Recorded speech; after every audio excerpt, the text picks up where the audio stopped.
An Airbus A320 aircraft, just after taking off, collided with a flock of birds. Both engines completely failed. The aircraft didn't have enough speed to glide back to an airport. What happened next? How was this plane safely landed? Let's uncover the full story in today's video. On January 15, 2009, at LaGuardia Airport in New York, U.S. Airways Flight 1549 was ready for takeoff. The plane was bound for Charlotte Douglas International Airport. The flight was being captained by 57-year-old Captain Chesley Sully Sullenberger, a highly experienced pilot with approximately 19,600 flight hours. Not only was he an excellent pilot, but also an expert glider pilot. First Officer Jeffrey Skiles was also on board. Passengers began boarding, and soon the plane received takeoff clearance. Within a few minutes, it started rolling on runway 4 at 3:25 p.m. U.S. Airways Flight 1549 took off and climbed to an altitude of 700 feet within a minute. Visibility was excellent. Just 2 minutes into the flight, a flock of birds suddenly collided with the plane. At this moment, the aircraft was at an altitude of 2,800 feet. The pilots felt as though the entire windshield was covered with birds. A loud noise echoed throughout the aircraft, followed by a powerful explosion. Flames erupted from the engines, and then everything went silent. Captain Sully immediately made a mayday call, reporting a bird strike and the loss of both engines. Air Traffic Control, ATC, advised the pilots to return to the airport, ensuring that the runway was clear. Captain Sully initially agreed, but soon changed his decision, realizing the aircraft's altitude was too low to make it back. The engines, despite the failure, allowed the plane to climb for 19 seconds, reaching an altitude of 3,060 feet. After that, the plane began descending gradually. Without functioning engines, Captain Sully took control of the aircraft and referred to the emergency checklist to attempt an engine restart. However, the checklist procedures were designed for high altitudes, where pilots have more time to assess the situation. At just 3,000 feet, there wasn't enough time to restart the engines. Captain Sully calculated that the aircraft couldn't reach LaGuardia or even Teterboro Airport in New Jersey. The only viable option left was to land the plane on the Hudson River. Captain Sully informed ATC of his decision to attempt a water landing on the Hudson River. The plane narrowly cleared the George Washington Bridge, flying just 900 feet above it.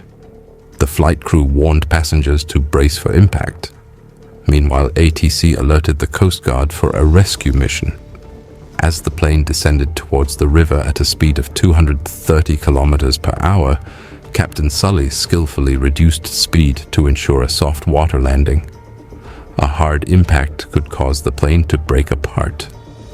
Being an experienced glider pilot, Captain Sully knew exactly how to land the plane on water.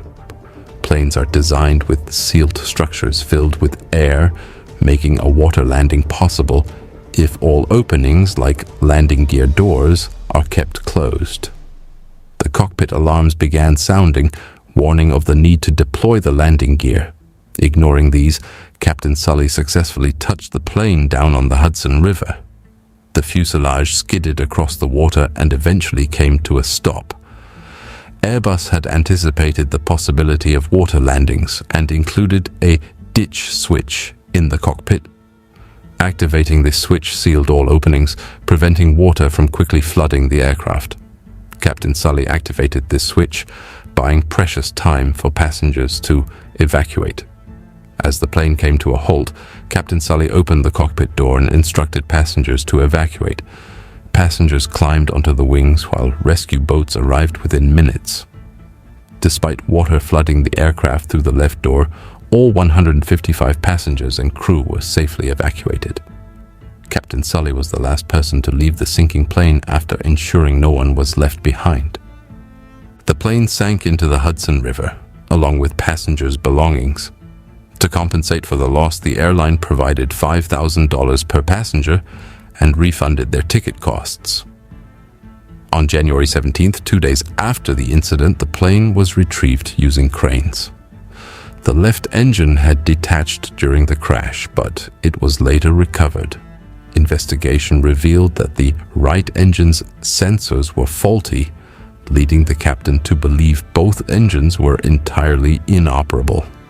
DNA tests on bird remains identified the species as Canada geese, known for their large size.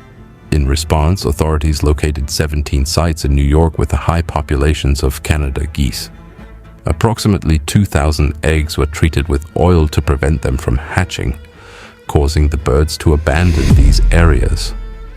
Other measures, such as removing fruit-bearing trees near airports, were also implemented to minimize bird strikes.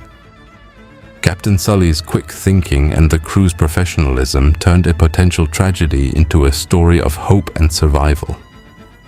The miracle on the Hudson reminds us that even in the face of unimaginable odds, the human spirit can rise above. Thank you for watching. If you found this story inspiring, please like, share, and subscribe.